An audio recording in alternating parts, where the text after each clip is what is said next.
Tiniyak ng Department of Transportation na walang mawawala na trabaho sa pagsasapribado ng Ninoy Aquino International Airport o NAIA kasama ang San Miguel Corporation SAP Company.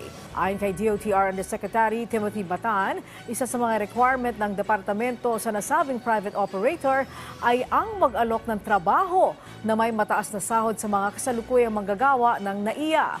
Inaasahan namang kikita ang gobyerno ng halos 900 bilyong piso mula sa Public-Private Partnership o PPP na di hawak na mas malaki kumpara sa kinita ng pamahalaan na 23 billion pesos simula noong 2010 hanggang 2023. Samantala, lumagda na rin ng kasunduan ng DOTR sa Meralco na magbibigay daan para makapagtayo ng mga switching station para sa electrical works para sa Metro Manila Subway Project na inaasahang sisimulan ngayong taon hanggang 2028.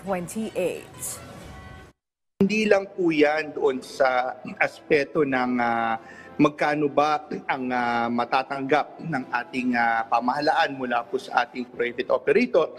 Isa pong napakahalagang aspeto nito.